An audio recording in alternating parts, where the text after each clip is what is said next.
So hello, thank you for clicking this video. आज की video में हम स्टार्ट करने वाले हैं पहला टॉपिक इनफॉर्मल फाइनेंशियल इंटरमीडियरीज। जो इस सीरीज़ को देख रहा है उसको पता होगा कि हमने फॉर्मल फाइनेंशियल इंटरमीडियरीज इससे पहले कर दिए हैं। ठीक है, आज हम स्टार्ट कर रहे हैं इनफॉर्मल फाइनेंशियल इंटरमीडियरीज, जो कि ऑलमोस्ट 1 मिनट का टॉपिक है क्योंकि आपको इसमें थोड़ा सा पढ़ना है बस, और ज़्यादा कुछ नहीं है। हम बात कर रहे थे फाइनेंशियल इंटरमीडियरीज। सबसे पहले क्या होते हैं, ये किस्म के बीच के इंसान होते हैं जो दो लोगों का ट्रेड करवाते हैं, हेल्प करते हैं उनको। जो कैपिटल है, पैसा है, मनी है, एक जगह से दूसरी जगह करने में हेल्प करते हैं। ठीक है, तो इनफॉर्मल फाइनेंशियल इंटरमीडियरीज क्या हो गए? ठीक है, ये भी लोन ही प्रोवाइड करते हैं, जैसे हमारे बैंक्स हो गए, नॉन बैंक्स हो गए।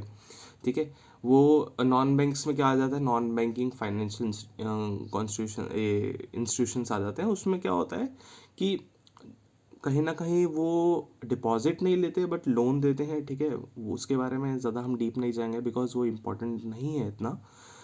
इसके लिए अगर मैं आपको बता रहा हूँ कि हाँ, ये भी लोन प्रोवाइड करते हैं, पर इनका जो लोन प्रोवाइड करने का तरीका होता है उसमें ये ना ही केवाईसी करते हैं। ठीक है, केवाईसी आपको पता होगा क्या होता है। देखो, जब आप बैंक में जाते हो आपके डॉक्यूमेंट चेक करे जाते हैं, आधार कार्ड, पैन कार्ड, ये वो सिस्टम सब होता है। उसमें आपका नंबर, ईमेल वगैरह सब डाला जाएगा। ये ऐसे जो इनफॉर्मल फाइनेंशियल इंटरमीडियरीज जो लोन्स देंगे, वहाँ पे ना केवाईसी होगी, ना आपका पैन मांगेंगे कि आप इनकम टैक्स भरते हो कि नहीं भरते हो, या ना आपका आधार मांगेंगे। तो ये सारी चीज़ों वाले मतलब ऐसा चीज़ें होगा, ये सब इसमें नहीं माना जाएगा। जो भी हमारा इनफॉर्मल फाइनेंशियल इंटरमीडियरीज होते हैं, नॉर्मली आपको यही बोल सकते हो आप इस चीज़ के लिए कि इसमें इनफॉर्मल फाइनेंशियल इंटरमीडियरीज में जो डॉक्यूमेंटेशन होता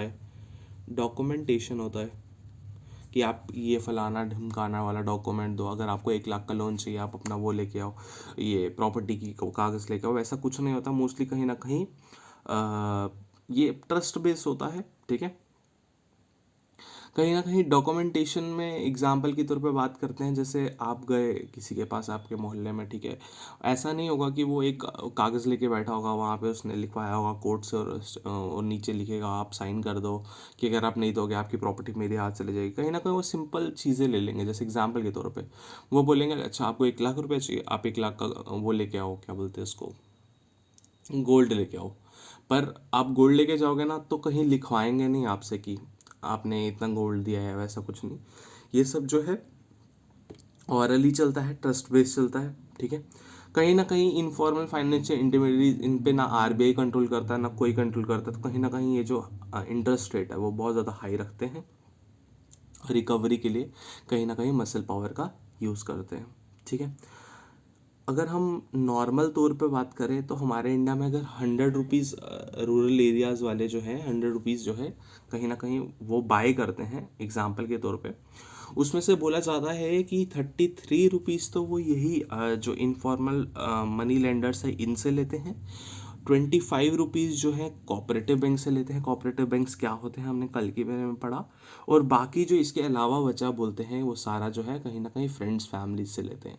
ठीक है, फ्रेंड्स फैमिली से मिल लेते हैं। ये रूरल इंडिया की बात कर रहे हैं हम। तो यहाँ से आपको एक पता चल गया होगा कि कहीं ना कहीं जो मेजोरिटी है वो कहाँ से जाता है, इनफॉर्मल मनी लेंडर से जाता है। और इसी से वो लोग जो गरीब लोग होते हैं उनकी ज़मीनें हड़प लेते हैं। मतलब बहुत सारी चीज़ें होती हैं इनफॉर्मल फाइनेंशियल इंटरमीडियट, क्योंकि बैकिंग कुछ होता नहीं है इसके पीछे। ठीक है, और आरबीआई के अंडर तो आ नहीं रहे ना गवर्नमेंट। हालांकि बहुत सारी गवर्नमेंट्स बनाती रहती है एक्ट, जैसे गुजरात ने बनाया हुआ है, बॉम्बे ने बनाया, केरला ने बनाया हुआ है। पर कहीं ना कहीं उन चीज़ों से फॉर्मली सोचो यार, कहाँ ही स्टेट में कितनी जगह विलेजेस में ही 3-4 जन ऐसा देते होंगे। तो थोड़ी ना स्टेट गवर्नमेंट को पता होगा कौन कौन देता है। तो ये चीज़ें साइड बाय साइड चलती रहती है। ठीक है, so this is a little bit about the informal financial intermediaries. Now next move towards the next topic, that is. So ये कुछ मैंने टॉपिक्स लिख दिए हैं यहाँ पे। हमारा अब यही रहेगा, हम इसी तरह से ये सारे टॉपिक्स पढ़ेंगे। 7 टॉपिक्स है, बहुत सारे इंपॉर्टेंट टॉपिक्स है। मोस्टली आप न्यूज़ में इसमें से एक ना कुछ आप इसके बारे में न्यूज़ सुनते होंगे। जैसे पहले है SARFAESI act, then IBC code, fugitive economic offenders act, DICGC act. ठीक है, prompt corrective action framework, Basel 3 norms, recapitalisation of public sector banks, ठीक है। ये 7 टॉपिक्स है, बहुत ज़्यादा इंपॉर्टेंट टॉपिक्स है, तो आई थिंक ये 1 या 2 आज पढ़ेंगे, बाकी हम कल की वीडियो में पढ़ेंगे, तो जुड़े रहना इन 2 वीडियोस के लिए, बिकॉज ये बहुत ज़्यादा इंपॉर्टेंट टॉपिक्स होने वाले हैं, ठीक है। तो हम लोग स्टार्ट करते हैं हमारे पहले एक्ट से, जो कि है सरफियासी एक्ट 2002। तो ये लिख दिया मैंने, सरफियासी एक्ट 2002 की डेफिनेशन। तो ये डेफिनेशन की अगर हम बात करें जाए, डेफिनेशन नहीं सॉरी, फुल फॉर्म, पर हाँ कहीं ना कहीं सरफियासी एक्ट की ये जो फुल फॉर्म है ये डेफिनेशन की तरह ही काम करती है। That is securitisation and reconstruction of financial assets and enforcement of security interest. कहीं ना कहीं इस एक्ट का क्या काम होगा कि जो फाइनेंशियल एसेट्स है, मतलब कोई भी अगर घपला वपला करता है तो उसके जो भी एसेट्स रहेंगे उसको रिकंस्ट्रक्ट किया जाए, उसको सिक्योरिटी प्रोवाइड किया जाए गवर्नमेंट को, कि कहीं ना कहीं आपका जो पैसा है कहीं ना कहीं किसी न किसी तरीके से वापस आ जाएगा, ठीक है। और एक सिक्योरिटी प्रोवाइड करी जाएगी उस तरीके से। अब क्या होता है उसको अभी हम थोड़े ज़्यादा अच्छे से पढ़ेंगे। अब बात करते हैं इसकी शुरुआत कहाँ से हुई, ऐसे एक्ट को सोचने की शुरुआत कहाँ से हुई। ये इसकी शुरुआत हुई थी 1991 में, जब याद होगा आपको नरसिम्हम वन कमेटी इनकी थी, नरसिम्हम जी की कमेटी थी, जो कि किस पे थी 1991 में। ऑफ कोर्स जब एलपीजी रिफॉर्म्स आए थे तो बैंकिंग सेक्टर के रिफॉर्म्स के लिए ही ये कमेटी थी। इन्होंने ही फिर रिकमेंड करा था कि हमें फॉरेन बैंक्स और प्राइवेट बैंक्स लाने चाहिए। इनकी जब कमेटी बनी थी तो इन्होंने बोला कि कोई भी बोरोअर होता है, लाइक किसी ने 10 लाख का फ्रॉड कर दिया लोन का, तो जिसने लोन लिया है तो वो जा क्या क्या करेगा, वो ऑर्डिनरी कोर्ट में जाएगा और जाके स्टे ऑर्डर ले आएगा। तो कोई बैंक कहीं ना कहीं बैंक का जो एनपीए है, एनपीए क्या होता है, नॉन परफॉर्मिंग एसेट, वो बढ़ता जा रहा था, ठीक है। इस तरह से सारे लोग कर रहे थे। तो इन्होंने रिकमेंड करा हम लोग डीआरटी लेके आएंगे, डीआरटी दैट इज डेब्ट रिकवरी ट्रिब्यूनल लेके आएंगे हम, इन्होंने ऐसा बोला, ठीक है।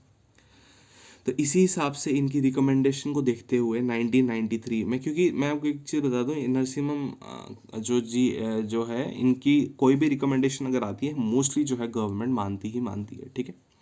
अब ये डेप्ट रिकवरी ट्रिब्यूनल बनाया गया 1993 में। इसमें यही बोला गया कि जो ऑर्डिनरी कोर्ट्स हैं, मतलब नॉर्मल जो कोर्ट्स हैं, ऑर्डिनरी इन द सेंस कि जो सिंपल डिस्ट्रिक्ट लेवल पे कोर्ट्स रहेंगी, हाई कोर्ट सुप्रीम कोर्ट की बात नहीं कर रहे, उसके अलावा कोर्ट्स की बात कर रहे हैं, कि कोई भी अगर लोन के रिलेटेड लोन रिकवरी का कोई भी प्रोसेस होगा उसमें ऑर्डिनरी कोर्ट्स इंटरफेयर नहीं करना, इंटरफेयर नहीं करना, ऐसा इसमें बोला गया डेब्ट रिकवरी ट्रिब्यूनल। पर कहीं ना कहीं कुछ ऐसा हुआ कि ये भी प्रॉपर तरीके से काम नहीं कर पाई, क्योंकि इसको शेप नहीं दी गई थी एज ए एक्ट के तौर पे। तो इसी को ध्यान में रखते हुए 1998 में जब नरसिम्हम जी की सेकंड कमेटी बैठी थी, ठीक है, इनकी सेकंड कमेटी बैठी 1998 में, फिर इन्होंने बोला कि हमें इसको लॉ के साथ स्ट्रेंथन करना पड़ेगा, क्योंकि अगर ये एक्ट बन जाएगा फिर तो कोई छेड़खानी कर ही नहीं सकता है, फिर तो कोई सोचेगा अब ऐसा लीगल बैकिंग दे दें कि जो है कोर्ट्स हैं वो इंटरफेयर नहीं करेंगे, तो फिर तो कोई सच्ची में नहीं करेगा। इसको तो क्या था, ये तो सिंपल गेजेटेड में निकाल दिया था। तो फिर 1998 में उसके बाद मतलब इस पर बात चली और कहीं ना कहीं एंड में जाके सरफियासी एक्ट इंट्रोड्यूस किया गया, ठीक है। सरफियासी एक्ट इंट्रोड्यूस किया गया 2002 में, इसको मतलब एक्ट का नाम दिया गया, ठीक है। अब सरफियासी एक्ट में क्या बोला गया वो पढ़ते हैं। देखो, सरफेसी एक्ट की अगर हम बात करी जाए, मैं आपको सबसे पहले बेसिक बता दूं इसमें काम क्या होता है। क्या होता है, वही सिंपल कि जब गवर्नमेंट बोलेगी हाँ ये अगर आपको गवर्नमेंट के तौर पे मतलब आरबीआई या फिर जो भी सरफेसी एक्ट के थ्रू इन्होंने अथॉरिटी रखी होगी, वो बोलेगी अच्छा ये आपको पैसा वापस नहीं दे पा रहे हैं, इसकी जो भी प्रॉपर्टी सीज करो और उसको बेचो, ऐसा करके सिंपल सिंपल मतलब हम बोल सकते हैं लेमन लैंग्वेज में ऐसे बोल सकते हैं। अब होता क्या है इसमें, तो सरफेसी एक्ट में क्या होता है कि बोला गया है जो लेंडर होता है, ठीक है, लेंडर होता है, लेंडर जो होता है, लेंडर मतलब बैंक, आपने मुझे लोन दिया तो आप बैंक को, मैं बोरोअर हूँ, मैंने आपसे चीज़ ली है, तो अगर मैं आपको आपके 10 रुपये वापस नहीं दे रहा तो आपके पास ऐसा हक है कि आप जो भी मेरे एसेट्स है उनको मॉर्टगेज कर सकते हो, मेरे एसेट्स को मॉर्टगेज कर सकते हो अगर मैंने लोन को आपको रीपे नहीं किया तो, आप मेरे एसेट्स को मॉर्टगेज कर सकते हो। इस चीज़ को लीगल बैकिंग दी गई थी सरफियासी एक्ट में। देखो खुद में ही बहुत बड़ा एक्ट था ये, ठीक है, क्योंकि इससे पहले हर बार बच जाया करते थे हर बार, ठीक है। अब इसमें ऐसा बोला गया कि सरफियासी एक्ट में अगर वो चाहे, जो लेंडर है वो बोर्ड ऑफ डायरेक्टर्स चेंज कर सकता है, ठीक है। अगर वो चाहे उस कंपनी के एसेट्स की ऑक्शन कर सकता है। एग्जाम्पल के तौर पे बताता हूँ, ऐसे प्रॉपर एग्जाम्पल नहीं है पर ऐसे ही बता रहा हूँ मैं। जैसे ट्विटर के अभी सीईओ चेंज हुए तो इलॉन मस्क बन गए, तो उसमें अब इसमें क्या करा इन्होंने, ये इनकी शायद से कैलिफोर्निया पता नहीं न्यूयॉर्क में इनका एक ऑफिस था, वहाँ का सामान इन्होंने अब बेचना स्टार्ट कर दिया है, ठीक है। ट्विटर पे ही इन्होंने बेचना स्टार्ट कर दिया है। पर कहीं ना कहीं ये एसेट्स का मॉर्टगेज ही है अगर बोलेंगे हम, पर वो कहीं ना कहीं उनको वो इम्पोर्टेंट नहीं लग रहा कि इतना एक्स्ट्रा सामान ला के रखा है, वो इसलिए किया जा रहा है। पर मैं ऐसे एग्जांपल बता रहा था आपको कि इस तरह से जो है मतलब चीज़ें बेच के जो कंपनी है जिसने पैसे दिए हुए हैं, जो लेंडर है, वो अपना पैसा जो है कहीं ना कहीं वापस ले सकता है, ठीक है। ये तो हो गए दो ऑप्शन। तीसरा ऑप्शन इंपॉर्टेंट हो जाता है, बिकॉज ये वाले जो एसेट्स है, ये सारे जो एसेट्स है, कोई चेयर है, कोई टेबल है या कोई बिल्डिंग है, वो ARCs को भी दे सकते हैं। अब ये ARCs क्या होते हैं? Asset reconstruction companies. अब एसेट रिकंस्ट्रक्शन कंपनीज क्या होती हैं? देखो, आई थिंक ये मुकेश अंबानी का जो छोटा भाई है अनिल अंबानी, उसने भी एक कंपनी खोली थी, asset reconstruction company, ARC company. इसमें क्या होता है, एग्जाम्पल के तौर पे एक टूटी हुई गाड़ी पड़ी है गवर्नमेंट के पास, ठीक है। गवर्नमेंट क्या करेगी, गवर्नमेंट बोलेगी ये इसको मार्केट में कोई खरीद नहीं रहा है, ठीक है, हमारे पास हमने ये 1 लाख की ली थी, ठीक है, हम ये बेचना चाहते हैं 10,000 की, पर मार्केट में कोई खरीद नहीं रहा है। तो एसेट रिकंस्ट्रक्शन कंपनी वाला आएगा कि आप मुझे दे दो ये, ठीक है। जब ये इनसे ले लेगा गवर्नमेंट से 1 लाख की गाड़ी 10,000 में ले लेगा, तो ये इस गाड़ी पे 20 या 30,000 का खर्चा करेगा। ये गाड़ी की वैल्यू हो जाएगी ऑलमोस्ट 30,000 रुपया। मतलब एसेट रिकंस्ट्रक्शन कंपनी वाले ने अपने से 20,000 लगा दिया इस गाड़ी पे, इसको थोड़ा सा चमका वमका दिया, फ्रेश फॉर्म में ला दिया। अब इसने फ्रेश फॉर्म में ला दिया, इससे क्या फ़ायदा होगा कि जब इसको मार्केट में ये रखना जाएगा वापस से, अब इसको 10,000 वैल्यू नहीं रखनी पड़ेगी, ये अब एटलीस्ट 50,000 इस चीज़ का मांग सकता है। तो ये काम करता है एसेट रिकंस्ट्रक्शन कंपनी। पर इसका पहला काम क्या होता है, जो टूटी फूटी चीज़ें पड़ी होती है उसको ये खरीद सकता है, ठीक है, समझे आप। जैसे 1 लाख रुपए की चीज टूटी फूटी चीज़ थी, उसको खरीद लिया इसने 10,000 में, एंड में उसने 50,000 में बेच दिया। तो ये काम होता है एसेट रिकंस्ट्रक्शन कंपनी का।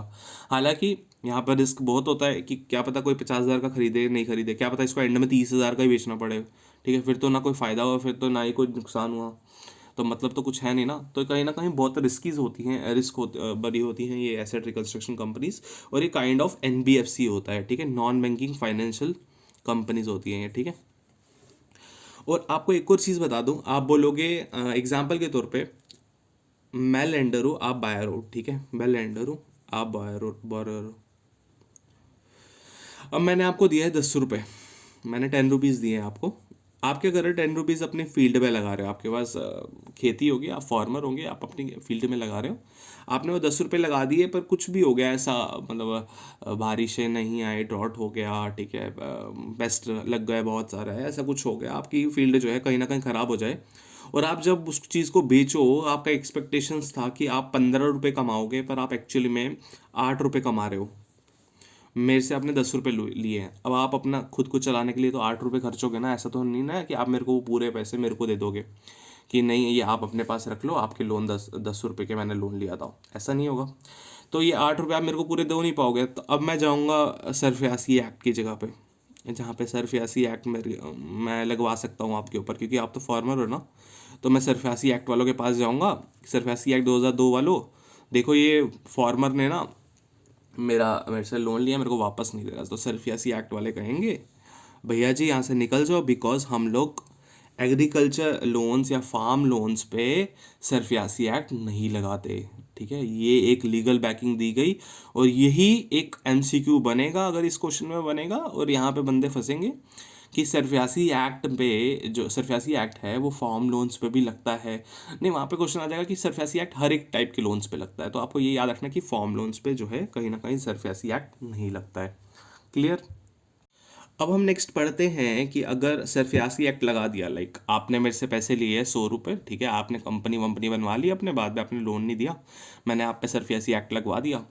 अब क्या होगा, कहीं ना कहीं आपकी प्रॉपर्टी मैंने जब्त करवा दी इनसे, या मैं बोलूँगा कि नहीं अब मेरी हो गई, मैं इसको बेचूंगा, मैं इसका एसेट रिकंस्ट्रक्शन करवाऊंगा या मैं मॉर्टगेज करवाऊंगा, ठीक है, मैं ये सब बोलूँगा। अब आपके पास आप कहाँ जा सकते हो? अगर आप तो सबसे पहले हो गए लोन डिफॉल्टर, ठीक है, आपने लोन डिफॉल्ट किया है, तो आप लोन डिफॉल्टर हो, आप क्या करोगे, आप सबसे पहले जाओगे डीआरटी में। अब यहाँ पे एक बात याद रखना, आप ऑर्डिनरी कोर्ट्स में नहीं जा सकते, क्योंकि इसका जो बेसिक चीज़ थी किसकी, सरफियासी एक्ट की, इसकी सबसे बेसिक चीज़ यही थी कि ऑर्डिनरी कोर्ट्स में लाके स्टे ऑर्डर ले आते हैं। तो आपको अगर स्टे ऑर्डर लाना है तो आपको डीआरटी जाना पड़ेगा, ठीक है। आप डीआरटी जाओगे, डीआरटी क्या होता है, डेब्ट रिकवरी ट्रिब्यूनल, ठीक है। अगर तो डीआरटी ने इनको हेल्प नहीं करी तो ये हायर अपील, हायर अपील जैसे हाई कोर्ट में अगर कुछ नहीं होता तो वो सुप्रीम कोर्ट जाता है, तो उसी हिसाब से अगर डीआरटी ने इनकी हेल्प नहीं करी तो ये जाएंगे डीआरएटी के पास।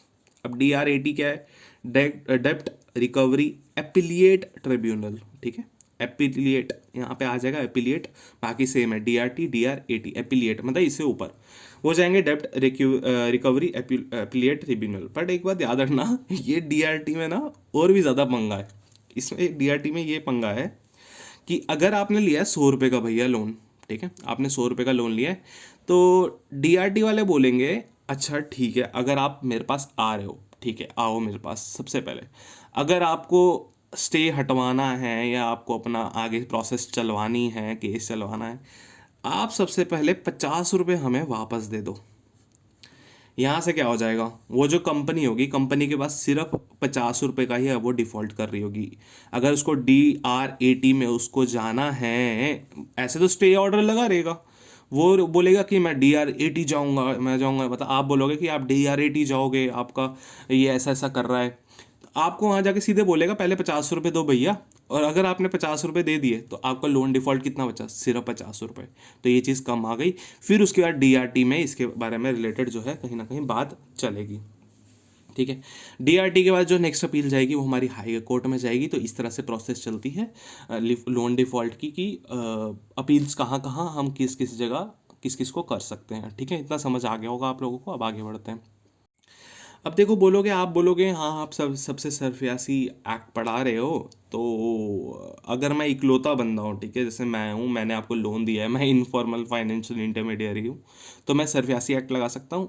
तो इसका आंसर होगा बड़ा वाला नो, मैं नहीं लगा सकता। बिकॉज सरफेसी एक्ट में लिखा गया है कि बैंक्स, सबसे पहले सारे तरीके के बैंक, सारे तरीके के बैंक, पहली चीज़। सेकंड चीज़, बैंक सारे तरीके के कौन से, मैं नॉन बैंक की बात नहीं कर रहा, एनबीएफसीज की बात नहीं कर रहा, मैं बैंक्स की बात कर रहा हूँ, ठीक है। कमर्शियल बैंक्स, डिफरेंशियल बैंक्स, ठीक है, एआईएफआईज, वो सब जो है वो कहीं ना कहीं इसमें आ जाएंगे। नेक्स्ट नंबर पे आएगा एचएफसीज, इनको बोलते हैं हाउसिंग फाइनेंस कंपनीज, ठीक है, हाउसिंग फाइनेंस कंपनीज। तो मतलब क्या होगा कि हाउसिंग के लिए कहीं ना कहीं फाइनेंस करते होंगे, लोन देते होंगे। नेक्स्ट नंबर पे आ गया एनबीएफसीज, पर एनबीएफसीज के लिए ना कुछ क्राइटेरिया रखा गया है। इस क्राइटेरिया का होगा तो ही होगा। क्राइटेरिया में ऐसा रखा गया है कि अगर उस एनबीएफसी का जो साइज रहेगा, मतलब उस कंपनी का एसेट साइज रहेगा, वो 100 करोड़ से ऊपर का रहेगा, उसकी जो अपनी वैल्यू रहेगी, ठीक है। और जो उसने लोन दिया हुआ है वो कम से कम, एटलीस्ट कम से कम 50 लाख का है, ठीक है। एंड में हालांकि इसकी जो लिमिट है वो 2 लाख कर दी हुई है, पहले इसको 5 लाख रखा गया था। तो आप 5 लाख, अभी आप 50 लाख जो है अभी दिमाग में लगा, 2 लाख नहीं, सॉरी 20 लाख, तो 50 लाख आप दिमाग में निकाल सकते हो। तो कंफ्यूज करने के लिए क्या पता आपको बोल दे 50 लाख एनबीएफसी के लिए, पर नहीं, 20 लाख है, ठीक है। तो ये सिस्टम रखा गया है, ठीक है, अलग अलग कंपनीज के लिए। अब कहीं ना कहीं जो इसकी मेन जो लिमिटेशन आ जाती है, सरफियासी एक्ट इतना ही है, ठीक है, जितना भी मैंने आपको पढ़ाया बस इतना है, मोर देन इनफ है। थोड़ा सा आपको एक हिंट लेना है कब स्टार्ट हुई शुरुआत इसकी बात की, डीआरटी कब बना, फिर उसके बाद सेकंड कमेटी ने बोला कि इसको बैक केस देना चाहिए हम लोग को एक्ट के तरीके से, और ये सब सिस्टम चलेगा। अब इसकी जो मेन लिमिटेशन है ना, इनके जो केस मतलब करने, केस जो सॉल्व करने के डेज है वो ऑलमोस्ट आप लगा के चलो 500 डेज तक लग जाते हैं एक केस को। तो इस हिसाब से अगर किसी कंपनी पे स्टे ऑर्डर लगा हुआ है उसकी तो भाई वैल्यू गिर जाएगी ना मार्केट में। तो ये इसका जो है मेन ड्रॉबैक है। और इसके DRAT जो है कहीं ना कहीं जो ट्रिब्यूनल्स है इसमें भी कहीं ना कहीं रिटायर्ड हाई कोर्ट या सुप्रीम कोर्ट के जजेस ही चाहिए या डिस्ट्रिक्ट जजेस चाहिए। तो इनका जो स्टाफ है वो अंडर स्टाफ है, बहुत कम स्टाफ है इसका। अब देखो ये चीज़ तो चलो एडमिनिस्ट्रेशन चलती रहती है, इस पर डिस्कशन नहीं करते हैं। सो आप ये चीज़ इसकी लिमिटेशंस में बोल सकते हो, ठीक है। तो अब सरफासी एक्ट को ख़त्म करते हैं और नेक्स्ट एक्ट पे शिफ्ट करते हैं। सो हमारा नेक्स्ट टॉपिक रहेगा इंसॉल्वेंसी एंड बैंकरप्सी कोड 2016। अब आप बोलोगे ये क्या चीज़ है, ये भी भैया सरफासी एक्ट की तरह ही एक मतलब एक्ट ही बोल लो या कोड बोल लो, ये इसका भी यही काम होगा। कहीं ना कहीं बैंक्स के जो फ्रॉड कर रहे हैं तो उन्हीं को कसने के लिए ये सिस्टम चलाया गया होगा। अब सबसे पहले IBC कोड पढ़ने से पहले मैं आपको बताता हूँ इसी एक्ट में या कोड में ये बताया गया है कि क्रेडिटर्स दो टाइप के हो सकते हैं। क्रेडिटर्स मतलब जो लोन पे देते हैं, आपको दिख नहीं रहा होगा, ब्लर हो गया, सॉरी, कि क्रेडिटर्स दो टाइप के होते हैं। क्रेडिटर्स मतलब जो लोन देते हैं, एक तो हो गया OC होता है ऑपरेशनल क्रेडिटर्स, एक होता है FC फ्रेंडली चैलेंज नहीं है, फाइनेंशियल क्रेडिटर्स है, ठीक है। दो टाइप्स के क्रेडिटर्स होते हैं। OC ऑपरेशनल क्रेडिटर्स की अगर हम बात करें, इसमें वो आ जाते हैं जैसे एग्जांपल के तौर पे कोई एम्प्लॉय है जो सैलरीड एम्प्लॉय है, वो हो गया। एक बिल्डिंग खड़ी करी, उसका जो कॉन्ट्रैक्टर हो गया। एक बिल्डिंग में सामान चाहिए, रॉ मटेरियल चाहिए, उसको देने वाला सप्लायर हो गया। तो वो सब आ जाएंगे ऑपरेशनल क्रेडिटर्स में। फिर हम बोलेंगे कि फाइनेंशियल क्रेडिटर्स में क्या आएंगे, बैंक्स, NBFC, उसके अलावा जो भी बाकी सारे बचे जिन्होंने किसी को लोन के तौर पे कुछ दिया होगा, वो सारे आ जाएंगे हमारे फाइनेंशियल क्रेडिटर्स, ठीक है। सो ये IBC कोड 2016 ने ही इस चीज़ का डिवीजन करा हुआ है, ठीक है। अब ये होता क्या है, देखो क्या होता है। सबसे पहले एक बात दिमाग में रखना, जब IBC कोड की हम बात करते हैं मतलब बिजनेस लोन, बाकी चीज़ों पे इसको मत लेके जाना, this is only for the business loan, ठीक है। तो क्या होता है, अगर एक इंडिविजुअल या कोई एक फर्म है, मतलब कंपनी है, अगर वो डिफॉल्ट करे बिजनेस लोन का, ठीक है। अब इसकी कुछ वैल्यू रखी होगी, हमें वैल्यू पर नहीं जाना है, ठीक है। एग्जाम्पल के तौर पे हम ले लेते हैं 10 लाख का फ्रॉड कर दिया एक कंपनी ने, बिजनेस लोन लिया था 10 लाख का फ्रॉड कर दिया। तो ये जो क्रेडिटर्स होंगे, ऑपरेशनल क्रेडिटर्स या फाइनेंशियल क्रेडिटर्स, ये दोनों चले जाएंगे NCLT के पास। अब बोलोगे ये कौन सी चीज़ है, नेशनल कंपनी लॉ ट्रिब्यूनल, ये चले जाएंगे। अगर इन दोनों में से कोई भी हो सकता है, लाइक हम एग्जांपल की तो हम ये पूरी एग्जांपल समझेंगे कॉन्ट्रैक्टर के तौर पे, जो कॉन्ट्रैक्टर होता है जिसने बिल्डिंग बनाई, तो वो चला जाएगा नेशनल कंपनी लॉ ट्रिब्यूनल में। वहाँ जाके बोलेगा हाँ भैया भैया ऐसा हुआ, और बोलेगा कि आप प्लीज़ जो आप NCLT वाले, आप ये बात सुनो, आप ना IB कोड जो है वो शुरू करो, क्योंकि इन्होंने मेरे साथ फ्रॉड करा है, ठीक है। कंपनी का नाम देते हैं एक्स कंपनी तो एक्स कंपनी ने हमारे साथ फ्रॉड करा है, तो आप जो है INB code, insolvency and bankruptcy code जो है कहीं ना कहीं स्टार्ट करो। अब क्या होगा, सबसे पहले NCLT की जब हम बात करते हैं, NCLT के बारे में आपको पता होना चाहिए, इसके टोटल 10 बेंचेस है ऑल ओवर इंडिया में। तो ऐसा ज़रूरी नहीं है कि आप जिस स्टेट में हो वहाँ पे भी इसका बेंच हो, आसपास वाली स्टेट में हो सकता है, ठीक है। आप इसके लिए पर E-फाइल भी कर सकते हो, इलेक्ट्रॉनिकली फाइल भी कर सकते हो अगर आपकी कोई एप्लीकेशन रहेगी, ठीक है। और उसके बाद जब आपने एप्लीकेशन फाइल करी तो वहाँ के जो फाइल जहाँ हम भेजेंगे वो चेक करेंगे, और विद इन 14 डेज वो हाँ या ना देंगे हमें कि आप वो एक्सेप्ट कर रहे हैं या नहीं कर रहे हैं। क्योंकि कहीं ना कहीं कोई ऐसी कुछ भी रहेगा, कुछ भी चीज़ों को अगर देर लग जाए तो उस चीज़ के लिए चेक एंड बैलेंसेस होने चाहिए कि कहीं ना कहीं उनका भी जो है टाइम वेस्ट ना हो, तो वो एक्सेप्ट या रिजेक्ट यस नो कर देंगे विद इन 14 डेज। और ये एक्स कंपनी को भी कहीं ना कहीं उसके आगे नोटिस मिलेगा। अभी वो आगे बढ़ते हैं। अगर तो NCLT ने, ये हम येस नो के लिए किसको भेज रहे हैं, NCLT को भेज रहे हैं, ठीक है। अगर NCLT ने येस कर दिया, एक्सेप्ट कर लिया, तो वो क्या करेगा, वो ना हमें मॉरेटोरियम पीरियड देगा। एग्जाम्पल के तौर पे वो हमें कुछ टाइम पीरियड देगा। एग्जाम्पल के तौर पे जैसे उसने टाइम दे दिया हमें 9 मंथ्स, एग्जाम्पल के तौर पर हमने 9 मंथ्स का टाइम दे दिया कि ये टाइम है। सो उस टाइम पे कोई भी जो लेंडर होगा वो जो है सरफियासी एक्ट का यहाँ पे यूज़ नहीं करेगा, ठीक है।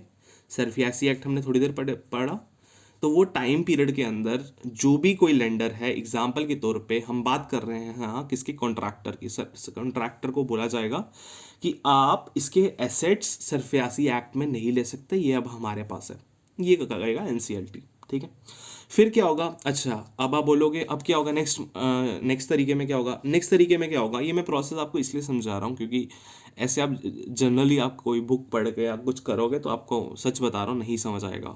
ठीक है, नहीं समझ आएगा, ये प्रोसेस समझ लो। नेक्स्ट तरीका क्या होगा, जो कंपनी होगी, ये जो एनसीएलटी होगा, नेशनल कंपनी लॉ ट्रिब्यूनल होगा, ये एक आईपी प्रोवाइड करेगी। अब ये आईपी क्या होता है, इसको बोलते हैं इंसॉल्वेंसी प्रोफेशनल। ये एक इंसान होगा, इकलौता इंसान होगा, इसी चीज़ के लिए बनाया गया है कि तू बीच का काम करेगा। बीच का काम मतलब इस तरह फिर से आ गया हमारा जो सबसे पहले हमने किसकी एग्जांपल ले, कॉन्ट्रैक्टर आ गया और यहाँ से आ गया एक्स कंपनी का मालिक आ गया, तो ये दोनों के बीच में जो बिचौले का काम करेगा वही करेगा इंसॉल्वेंसी प्रोफेशनल। इंसॉल्वेंसी प्रोफेशनल क्या करेगा, वो एक बनाएगा प्लान, रेजोल्यूशन प्लान बनाएगा कि आपका ऐसा ऐसा कर सकते हो। एग्जाम्पल के तौर पे बोलेगा इंटरेस्ट रेट कम कर दो, या फिर इन्वेस्टर मंगवा लो बाहर से, ताकि एक्स कंपनी में थोड़ा पैसा इन्वेस्ट हो जाए और वाई को वो वापस दे दे वही इन्वेस्टर का पैसा। ठीक है, फिर उसके बाद लोन का टेन्योर बढ़ा सकते हैं। ठीक है, लोन अगर 3 साल का था उसको 4 साल का या 5 साल का कर दो। तो ये जो सारा जो रेजोल्यूशन प्लान बनाना होगा, प्लान रेजोल्यूशन बनाना होगा, ये आईपी का काम होगा। ठीक है, ये दोनों बंदों के बीच में ये रह के ये प्लान बनाएगा कि ऐसा ऐसा कर सकते हैं। ये वाला जो प्लान रहेगा, आईपी का जो प्लान रहेगा, ये प्लान कहाँ जाएगा, सीओसी के पास। अब ये सीओसी क्या होता है, कमेटी ऑफ क्रेडिटर्स, जिन्होंने पैसा दिया हुआ है। अब ऐसा नहीं है कि अगर देखो यहाँ पे अगर कोई सीन जा रहा है तो ऑफकोर्स यहाँ पे जो लोन रहेगा वो बहुत बहुत बड़ा रहेगा, तो अगर वो लोन बड़ा रहेगा तो एक बंदा नहीं होगा, 3-4 बंदे भी होंगे। अगर एक बंदा भी होगा तो उसको भी हम बोलेंगे कमेटी ऑफ क्रेडिटर्स। वो क्या करेंगे, कमेटी ऑफ क्रेडिटर्स में कौन होगा, फाइनेंशियल क्रेडिटर्स होंगे। ठीक है, फाइनेंशियल या फिर हम बोलेंगे ऑपरेशन क्रेडिटर्स, वो क्रेडिटर्स होंगे कमेटी ऑफ क्रेडिटर्स में। मतलब इनको मतलब जिसने उधार दिया है, अब जैसे हम किसकी बात कर रहे हैं, ऑफकोर्स कॉन्ट्रैक्टर की बात करें तो कॉन्ट्रैक्टर इसमें कमेटी ऑफ क्रेडिटर्स में बैठा होगा। ठीक है, इस कमेटी में जो ये क्रेडिटर्स होंगे, जो जैसे कॉन्ट्रैक्टर की बात कर रहे हैं, अगर तो वो ज़्यादा बंदे हैं तो उनका वोटिंग पावर होगा कि जैसे इसने 2 लाख, एक ए बंदे ने 2 लाख दिए, बी बंदे ने 3 लाख दिए, सी बंदे ने 5 लाख दिए, तो बोल दिया जाएगा आपको पास 20% का वोट का पावर है, 30% का वोट का पावर है, 50% का वोट का पावर है। अब इनको पावर वोट बेस पे होगा, इतना डीप नहीं जाना है, मैं थोड़ा बहुत समझा रहा हूँ आपको।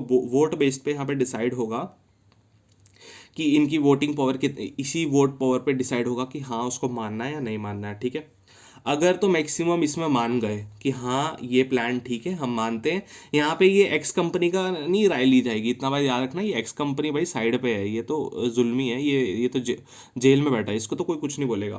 ठीक है, इससे कोई कुछ नहीं पूछेगा। अगर तो ये कॉन्ट्रैक्टर मान गया इस रेजोल्यूशन के प्लान के बाद, तो ये मोशन में चला जाएगा। मोशन में चला जाएगा मतलब ये फॉर्म हो जाएगा, और उसके बाद जो आईपी होगा, जो इंसॉल्वेंसी प्रोफेशनल होगा, वो कहीं ना कहीं लिक्विडेट करना स्टार्ट कर देगा उसी हिसाब से कि नया इन्वेस्टर लाना है, कि इसकी सारी एसेट्स को लिक्विडेट करना है, तो उस हिसाब से प्लान जो है वो कहीं ना कहीं फॉर्म में आ जाएगा। और ये सारा प्रोसेस होता है इंसॉल्वेंसी एंड बैंक्रप्सी कोड में। ठीक है, आगे आपको समझ। अगर इसका अपील स्ट्रक्चर की बात करते हैं, इसमें अपील स्ट्रक्चर क्या होता है कि इनकेस अगर आ गया इनका डिसीजन एनसीएलटी वालों का, इसके बाद क्या होगा। अगर एनसीएलटी को डिसीजन आ गया, अगर बोरोअर है कोई, बोरोअर कौन था, एक्स कंपनी, एक्स कंपनी नाखुश है, एक्स कंपनी क्या करेगी, एक्स कंपनी जाएगी डीआरटी के पास। याद है आपको डीआरटी, डेब्ट रिकवरी ट्रिब्यूनल, किसका, सरफियासी एक्ट वाला, वो जाएगा डीआरटी के पास। डीआरटी के पास कुछ नहीं हुआ, जाएगा डीआरएटी के पास। ये भी किसका है, ये भी सरफियासी एक्ट। हाँ, उसके आगे अगर इंसॉल्वेंसी वाले उनके साथ वो नाखुश है तो वो इस प्रोसेस पे वापस से जा सकते हैं। ठीक है, वापस गए डीआरटी के पास, डीआरटी के पास क्या होगा, दोबारा से वो बोलेगा 50% वापस दे। ठीक है, 10 लाख दिया तो बोलेगा 50 लाख वापस, 5 लाख वापस दे, तो आगे सीन चलेगा। ये तो हमने एग्जाम्पल की बात करी अगर इंडिविजुअल की बात पे। ठीक है, इंडिविजुअल की बात पे, या कोई फर्म है, छोटी मोटी फर्म है, ये उसमें ये सिस्टम चल सकता है। मतलब जब हमने सरफासी एक्ट पढ़ा था उसमें भी ये सिस्टम चलता है। अब बात करते हैं कोई बड़ी कंपनी होगी, अंबानी जैसी कंपनी आ गई, अदानी जैसी कंपनी आ गई, रिलायंस वगैरह, तो वो कंपनीज आ गई, वो क्या करेंगे, वो जाएंगे एनसीएलटी में। ये तो हो गया इंडिविजुअल बेस्ड, अकेला बंदा, कॉन्ट्रैक्टर अकेला। जो एनसीएलटी में कौन जाएगा, जो कंपनी वाले होंगे। अब एनसीएलटी क्या होता है, नेशनल कंपनी, वो तो हो गया एनसीएलटी, ठीक है। यहाँ पे क्या है एनसीएलएटी, यहाँ पे भी ए एक्स्ट्रा आ गया, जैसे डीआरटी और डीआरएटी, तो मतलब क्या हो जाएगा उसका एनसीएल एपिलिएट ट्रिब्यूनल, ठीक है, बहुत ईजी है। ये जो एनसीएलएटी के बारे में लिखा गया है इस कंपनी एक्ट में, कंपनीज एक्ट में इसको भी डाला गया है, तो इसको आप बैकिंग बोल सकते हो कि कंपनीज एक्ट से बैकिंग मिलती है। तो ये जाएंगे एनसीएलटी के पास, इसके बाद सेम प्रोसेस रहेगा, अगर नहीं होगा तो हाई कोर्ट जाएंगे। इतना आपको डीप जाने की जरूरत नहीं है, बस थोड़ा बहुत बेसिक समझना है आपको। इस तरह से जो है कहीं ना कहीं ये जो इंसॉल्वेंसी एंड बैंक्रप्सी कोड का जो केस है वो आगे बढ़ेगा, ठीक है। अब एक और चीज़ है कि इसमें क्या होता है, एग्जाम्पल के तौर पे विजय माल्या, विजय माल्या का आपको सबको पता होगा। विजय माल्या ऐसा बंदा है जिसके पास अरबों रुपए पड़ा है, पर वो विलफुल डिफॉल्टर है, जानबूझ के वो डिफॉल्ट करके गया है, वो लोन वापस नहीं देना चाहता। तो ऐसे जैसे लोगों के लिए आईबी जो कोड है वो नहीं लगता है, क्योंकि ये विलफुल डिफॉल्टर है, इनके पास पैसा है, तो इसके लिए डायरेक्ट जो है कहीं ना कहीं गवर्नमेंट बोलेगी इसको लिक्विडेट ही करो, तो इसके लिए आईबी कोड नहीं लगता है। फिर हो जाता है इनकैपेबल डिफॉल्टर। इनकैपेबल डिफॉल्टर कौन होते हैं, जिसके पास औकात ही नहीं होती वापस देने की। एग्जाम्पल के तौर पे अनिल अंबानी, मुकेश अंबानी का जो छोटा भाई है, उसके पास औकात नहीं थी, उसके ऊपर भी ऐसा कुछ सीन चला था, ठीक है, उसकी औकात नहीं थी वापस देने की, उसके बाद इतना पैसा नहीं था, हालांकि मुकेश अंबानी ने भी कुछ हेल्प करी थी। पर ऐसे इनकैपेबल डिफॉल्टर ऐसे हो जाते हैं जिनके पास है ही नहीं, मतलब वो अगर उनकी लिक्विडिटी भी कर दो कहीं ना कहीं उनको कुछ, मतलब वो एनपीए खत्म ही नहीं हो सकता उनके लोन अकाउंट का। तो उन जैसे लोगों पे आईबी रेजोल्यूशन प्रोसेस नहीं होती है, इनके लिए सिंपल सरफियासी एक्ट ही फॉलो होगा, इनके लिए सिंपल सरफियासी एक्ट ही फॉलो होगा और कुछ नहीं इन पे लगेगा। क्लियर है इतना। अब इसके साथ ही मतलब जुड़ा हुआ एक टॉपिक है आईबीबीआई। ये क्या होता है, आईबीबीआई क्या होता है, सिंपल आप ये याद रखना कि जो आईबीसी कोड को कहीं ना कहीं यही इम्प्लीमेंट करते होंगे, मॉनिटर करते होंगे वो अच्छे से काम कर रहा है या नहीं कर रहा है, ठीक है। ये एक स्टेचुटरी बॉडी है, ये बस आपको ध्यान में रखना है, ये इंपॉर्टेंट हो जाता है, IBB is the statutory body और नॉट। एमसीक्यू अगर आएगा तो ये एक ऑप्शन बीच में आ जाएगा। अब आईबीबी में क्या होता है, सबसे पहले फुल फॉर्म तो मैंने बता दी, insolvency and bankruptcy board of India. इसमें टोटल 10 पर्सन होते हैं, 10 मेंबर होते हैं। एक इसका चेयरमैन रहेगा, ठीक है, एक आरबीआई का बंदा रहेगा यहाँ पे, और 8 बंदे गवर्नमेंट बिठा देती है यहाँ पे, तो टोटल 10 बंदे होते हैं, ठीक है। तो इसका जो एडमिनिस्ट्रेटिव कंट्रोल रहेगा वो रहेगा मिनिस्ट्री ऑफ कॉर्पोरेट अफेयर्स के पास। मिनिस्ट्री ऑफ कॉर्पोरेट अफेयर्स है वो इसको संभालेगी, ठीक है, मिनिस्ट्री ऑफ कॉर्पोरेट अफेयर्स। और जो इसका चेयरमैन रहेगा उसके लिए बताई गई है इसकी अथॉरिटी की, चेयरमैन जो है वो 5 साल तक काम करेगा और टेन्योर उसका 65 एज तक चलेगा। सेम जो सुप्रीम कोर्ट जज, इलेक्शन कमीशन वगैरह का जो रहता है वही रहेगा, और रीअपॉइंटमेंट पॉसिबल है। तो मेंबर्स के लिए नहीं, बस आप सिंपल चेयरमैन के लिए ये चीज़ें याद रख सकते हो, क्योंकि स्टेचुटरी बॉडी है, इंपॉर्टेंट हो जाती है।